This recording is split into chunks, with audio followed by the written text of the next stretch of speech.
loss, and what will never be, of dreams dashed and hopes never to be realized.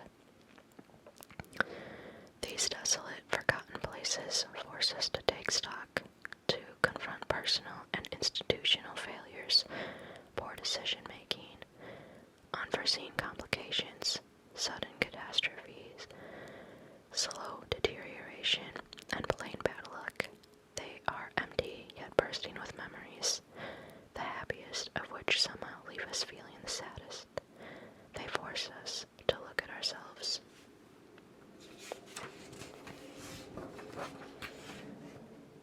So, chapter 1, we have ghost towns.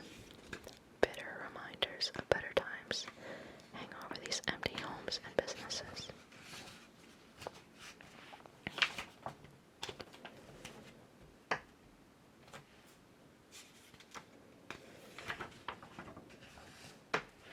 So I wanted to read this one. This is at Pripyat, Ukraine, a town battered by nuclear disaster and now war.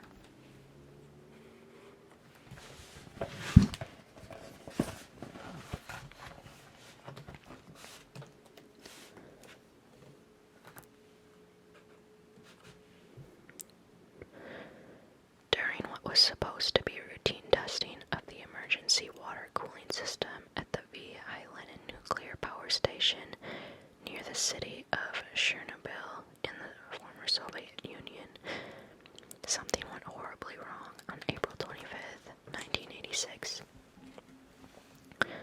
An uncontrolled reaction built up the steam pressure in reactor number 4, blasting the roof off the reactor, triggering a second explosion, igniting a fire on the roof of reactor number 3, and spewing plumes of radioactive material. Firefighters battled the blaze and workers tried to control the radiation, yet no evacuations were ordered around the plant for about 36 hours. Finally, residents of Pripyat, a 1970s-era city built for plant workers 2 miles from the reactor, were told to drop everything and leave immediately. In an instant, this once thriving city of apartments, restaurants, an amusement park, and schools became a ghost town. Some 300,000 people were displaced in a 19-mile exclusion zone with the nuclear fallout, while the nuclear fallout took its toll.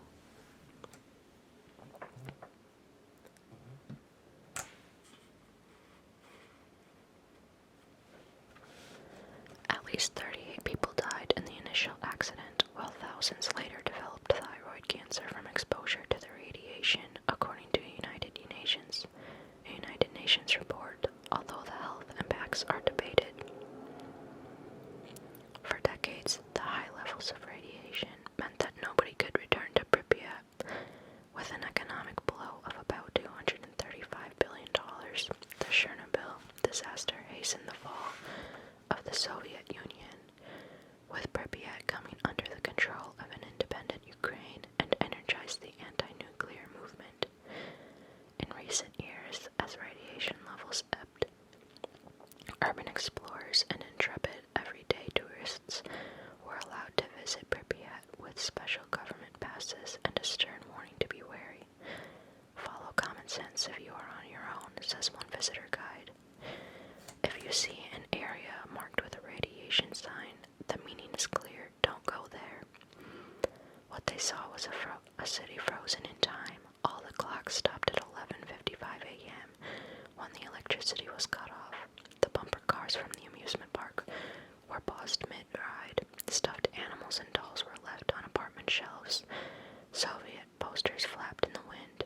It was all pretty eerie and quite sad, really, urban explorer photographer Adam Mark told the Daily Mail in 2021.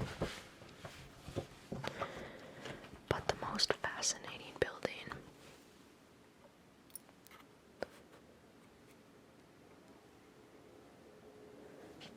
for me was the morgue. There were untouched jars full of liquid in there, perfectly preserved. Visitors also witnessed the marvel of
source was cut off, causing a United Nations atomic watchdog group called heightened radiation levels.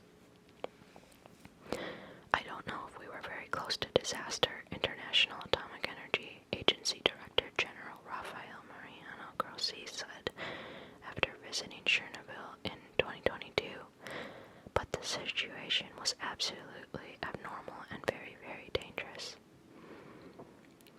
Residents are asked to return home after Fukushima disaster. A faded sign in Futaba, Japan reads nuclear power, the energy for a better future. Though by the looks of things, it's the present that needs attention.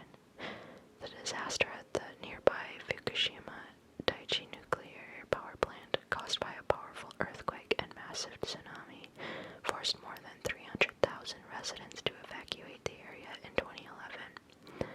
When the radiation receded, officials allowed people to return to the region, but many stayed away, leaving sections of towns like Futaba and Nami virtually empty. It's a strange feeling, said one former Nami resident, but I never want to go there again.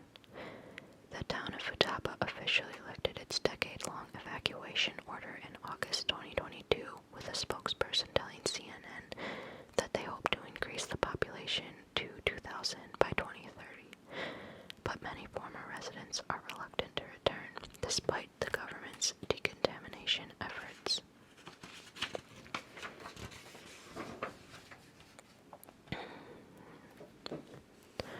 Ruins stand as a stark reminder of the horrors of World War II. At 2 p.m. on June 10, 1944, Nazi soldiers ordered all of the people of the quiet French village to gather in the market center and show their identification cards, an unsettling but routine demand by the occupying forces during World War II. But then the soldiers of 2nd Waffen-SS Panzer separated the men from the women and children and unleashed hell upon Oradour-sur-Glane. They forced nearly 200 men into 6 barns, where they were strafed by machine gun fire, covered with straw, and set on fire. At the same time, the soldiers locked about 240 women and more than 200 children into a church, which was hit with a gas bomb and hand grenades and burned to the ground. Oh my gosh, guys, this is horrible. This is hard to read. Those who survived the guns or the place were shot in the head. The rest of the village was then looted and set on fire. The massacre left 642 people dead, an orgy of such unspeakable violence that even the Nazi unit's superiors were so outraged they launched an investigation. Those responsible paid in their own way, most of them later dying in battle. After the war, the ruins of Oradour-sur-Glane were left standing as a haunting reminder of the atrocities of World War II. Hundreds of thousands of visitors a year now come to this grim spot where the brick walls are still pockmarked with bullet holes and the rusted remains of kitchen implements. Old cast iron sewing machines, rusted cars, and bicycles are strewn about. Only 6 townspeople survived, 5 men who huddled under corpses, and 1 woman who scurried out of a church window and hid in a vegetable garden overnight. The last of those survivors, Robert D. Bruss, who was 18 years old at the time, and was among those who hid under the bodies of his neighbors, died in February 2023 at age 97.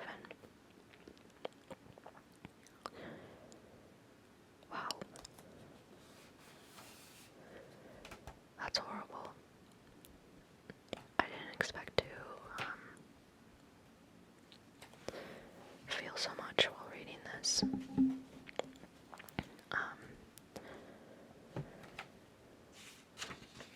Alright.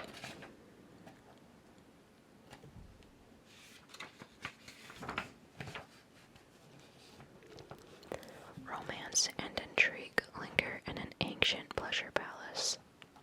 It's been described as a celebration in stone, a remarkable gem ancient India, perched high above the Vindhya range that has been abandoned for hundreds of years.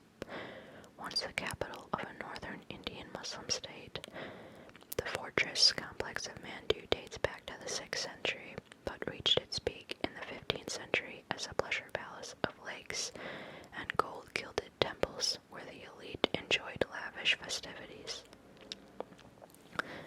The still-standing Jahaz Mahal, or ship palace, is a marvel of architectural beauty, appearing to float between two artificial ponds, while the dome-topped Hoshang Shah's tomb, built for the first sultan of the Malwa Sultanate of central India, is a towering masterpiece of marble that inspired the Taj Mahal.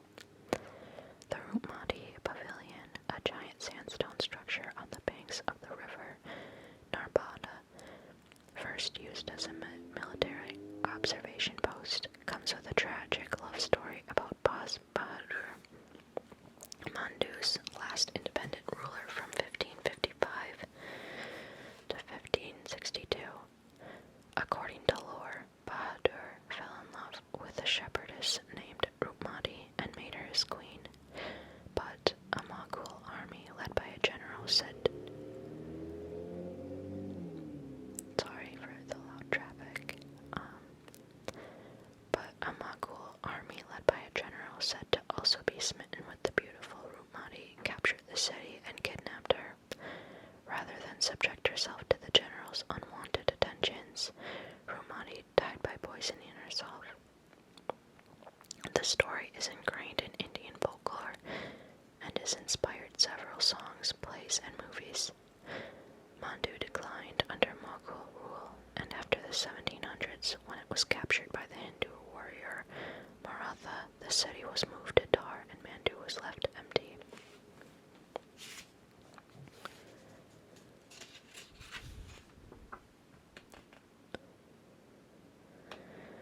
The paradise that became a scene of mass death. Consumed by the South American jungle, little remains today of the site of one of history's most shocking and baffling events, the mass death of more than 900 people, including 200 children, from drinking cyanide-laced punch. Now, only a signpost and 4 memorial plaques remember the horrors of November 18th, 1978, at Jonestown, Guyana, a place that the Rev. Jim Jones, the charismatic leader of the People's Temple, called a socialist paradise. Hundreds of followers left the U.S. for the remote 3,800-acre compound devoted to his counterculture message that capitalism was the Antichrist system and the Bible was no more than an apology for discrimination against women and people of color. How it all ended at Jonestown remains a subject of some debate, though often characterized as a mass suicide. Some say the followers were forced to consume the poison drink at gunpoint. Among the bodies that would be discovered was that of Jones with a gunshot wound to the head, either self-inflicted or, as some have suggested, by his nurse, who then killed herself. Today the site near Port Kaituma shows few signs of its dark history, save for the 4 granite plaques with the names of 918 of the dead, including U.S. Rep. Leo Ryan from California and 3 journalists shot at a nearby airstrip before the mass deaths. The plaques were placed on a hillside where 409 unidentified and unclaimed bodies are buried in a mass grave. I've heard about this one before.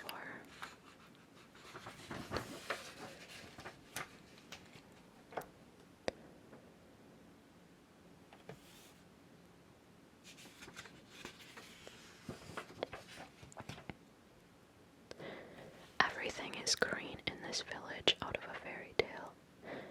In 2015, the few remaining souls living near the old Chinese fishing village were caught off guard. Suddenly, tourists from around the world were clamoring to visit their little island, and what was left of the town had neither the manpower nor the infrastructure to accommodate them. At the time, Otuan, a town of Shengshan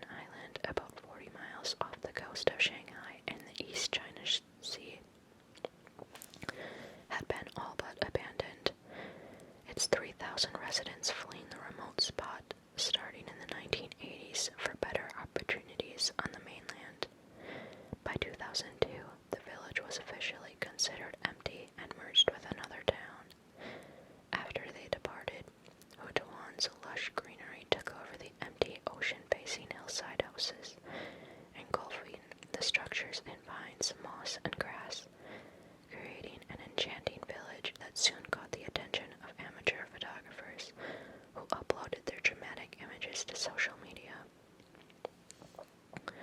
Suddenly, the world wanted to get there. Our telephone lines are jammed, and we are getting more tourists to Hutuan, an overwhelmed island official said in 2015. We urge visitors to preserve its tranquility for now, but the locals swung into action, building a viewing platform for tourists in 2017 and arranging guided tours. Now a village with a population of 0 attracts 90,000 visitors a year, pumping hundreds of thousands of dollars into the local economy. A popular weekend destination from Shanghai, Shengshan Island now offers quaint bed and breakfasts and taxi service. Ferries shuttle tours from the mainland to Gushi Island, linked to Shengshan by a bridge.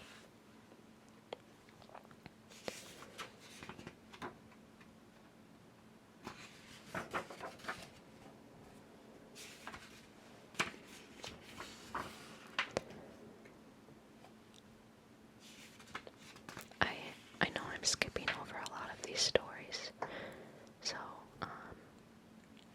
please let me know if there's any of them that you want me to read.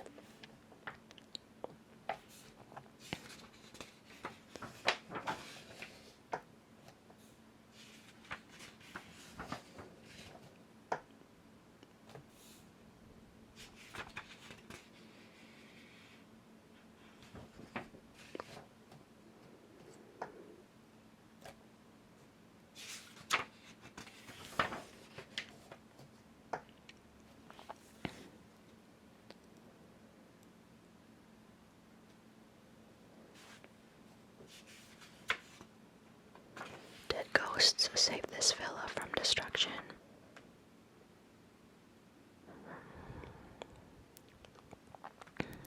Some say the ghost stories are just that, stories, and that the tales of a smashed piano playing on its own or spirits wandering through the empty rooms were concocted by a former caretaker to scare away trespassers. So how then do you explain what happened in 2002? An avalanche wiped out all the surrounding buildings in the foothills of Cortanova, Italy, just east of Lake Como. But somehow the Villa dei Vecchi remained untouched. The large boulders tumbling down the mountain stopped just a few yards short of the empty home. Was it good fortune, or were there darker forces at work? Once the grandest building in the northern Italian mountains, the villa was completed in 1857 as a summer home for Count Felice de Vecchi, head of the Italian National Guard and a hero of the 1848 revolution that liberated Milan from Austria. With a blend of Baroque and classical Eastern styles, the mansion had detailed frescoes and friezes on the walls, a huge fireplace in the main parlor, a grand piano, plus modern conveniences like indoor heating pipes and dumbwaiters, nestled in manicured gardens on 13,000 acres. But just 5 years after the Count moved in, the villa was the scene of a tragedy. He came home one night to find his wife killed and his daughter missing. As searches for his child failed to find her, the Count reportedly became despondent and killed himself. The property was inherited by his brother, who lived there with his family until World War II. He tried in vain to sell it, and by the 1960s, the villa was shuttered and fell into ruin as tales of spirits and the ghostly piano playing spread. It remains vacant, known as Casa del Stragi, the House of Witches, or simply the Ghost Mansion.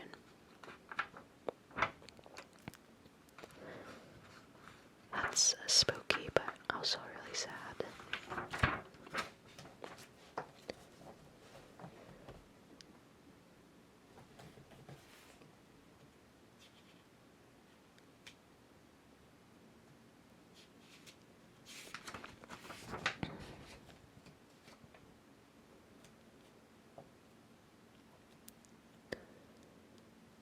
Mystery and neglect surround a French mansion.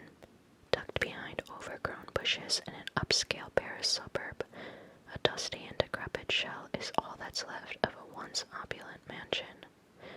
Why it was abandoned in the 1990s remains shrouded in mystery, although some believe it may have something to do with a curse. The Chateau Oradour was believed to have been built in the 1930s for an obviously well-heeled resident. A dogmatic curved staircase with a wrought iron railing dominates the stunning main hall, with the rooms covered in flowered wallpaper and adorned with decorative molding. One legend holds that the mansion was constructed for a doctor and his wife, according to UK newspaper The Mirror. But the wife was mortally injured in a car accident and died inside the chateau, leaving a cloud hanging over the home ever since. Sitting empty for 3 decades has wreaked havoc on the building. The once well-tended gardens are a jungle, while inside the paint peels, the walls buckle so badly that metal supports have been erected.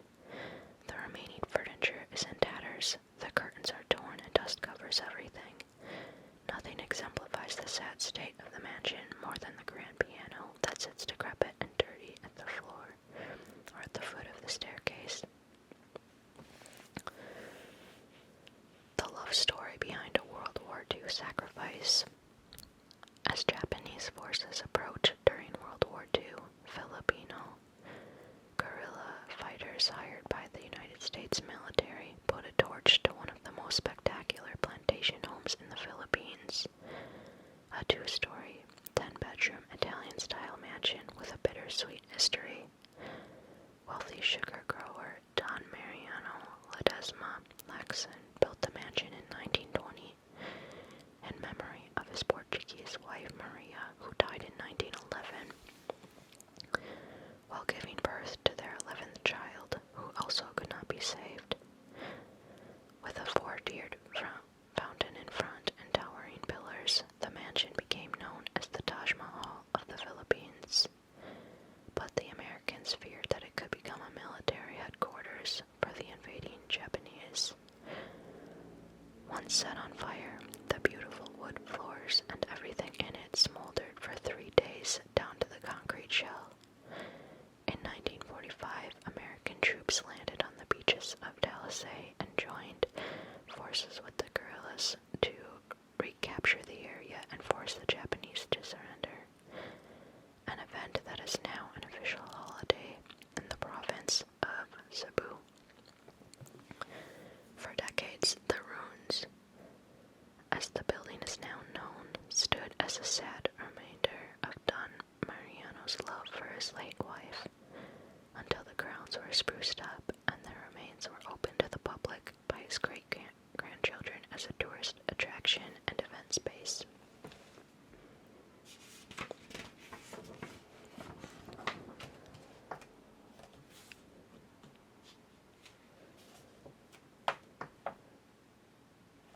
I think castles are super cool, like this one almost looks like Hogwarts or something.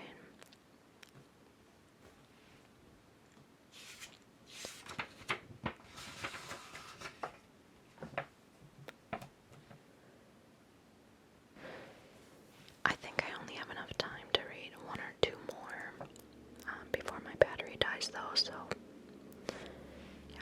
This next chapter is Eerie Institutions, where worshippers prayed and inmates and patients suffered. Now only silence remains. Wow.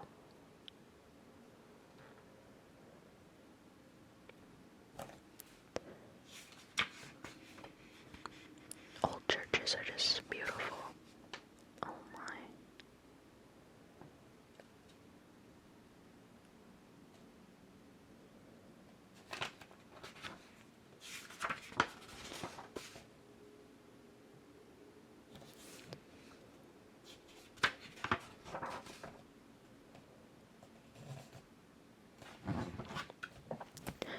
A massive Midwest church now stands in ruins. In the early 1900s, when steel was king and the future seemed bright, Indianans wanted a place of worship match their city's size and prosperity, and so they mapped out plans for the Midwest's largest Methodist church. They picked out a parcel of land in one of Gary's roughest neighborhoods, filled with bars and brothels, and in 1925 broke ground on a construction project budgeted at a staggering $800,000, the equivalent of $14 million today. It took nearly 2 years to complete City Methodist Church, with about half of the cost covered by the city's top employer, U.S. Steel. The results matched all of the congregation's highest ambitions. A 9-story behemoth with stained glass windows, molded arches, and pillars, the church anchored a complex that included a dining hall, Sunday school, gymnasium, offices, and a theater with seating for 1,000. At the first service in October 1926, music from an organ donated by the city's namesake, U.S. Steel's founder, Albert Gary, boomed through the massive sanctuary of the English Gothic-style church that looked like it had been transported from Europe and dropped into the prairie. By the 1950s, after enduring the Depression and World War II, the church reached its peak with a congregation of 3,000. There were plans to expand the complex with a bowling alley and a rooftop garden, but the steel industry started to slide in the 1960s, and so did the city and its institutions. As jobs disappeared and crime increased, the predominantly white middle-class congregants fled the city and its growing minority population. The congregation dwindled to only 300 in the early 1970s, many of them aging and only sporadically attending services. Despite renting out portions of the complex to a university, the church couldn't keep up with maintenance costs, which were extra high because of the building size and the punishing winters and harsh weather off Lake Michigan. After a devastating fire in 1997, the university tenant moved out, and the church was all but abandoned. Ivy choked the walls, and the roof later collapsed, and by the 2000s, only urban explorers dared to enter the sanctuary. There was talk of tearing down the main building and using the lot as a city park, but preservationists still hope to keep the historic church standing. Named by Indiana Landmarks as one of the 10 most endangered landmarks in Indiana, the church, under some plans, may be kept in its decrepit state as a ruins garden for weddings and other events.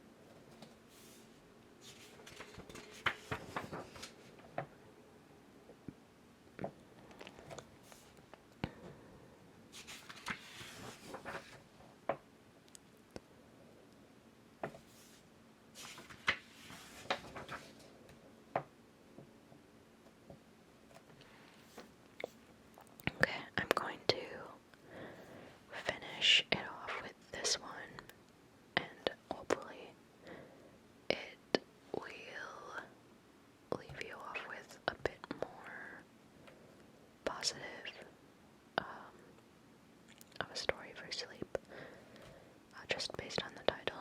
So much pain was spared because of this hospital, but we'll see.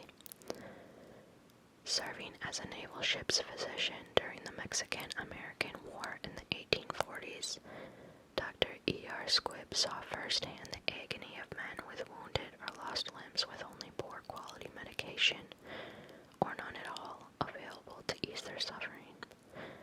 After the war, as head of the Brooklyn Naval Hospital, Squibb dedicated himself to creating a better anesthesia.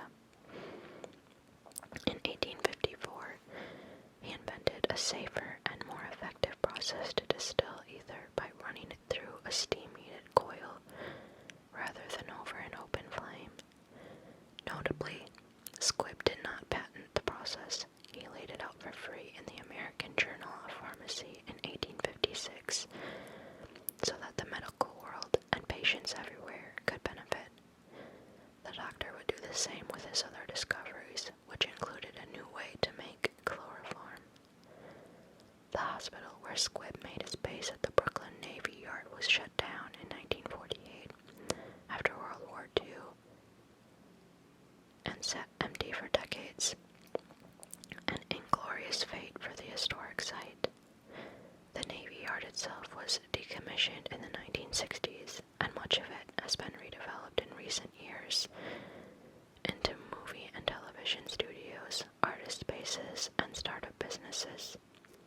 Only the decaying old hospital complex remains. Still standing is the main hospital building, plus surrounding buildings, a garage, carriage house, and stables. Below ground, there's a spooky tunnel system that used to connect the buildings, but now abruptly dead ends. But while the buildings have been abandoned for more than 70 years, they remain in remarkably good condition for their age, the result of the Navy sealing up everything tightly with plywood before pulling out of the yard in what the New York Times called a preservation miracle. There is now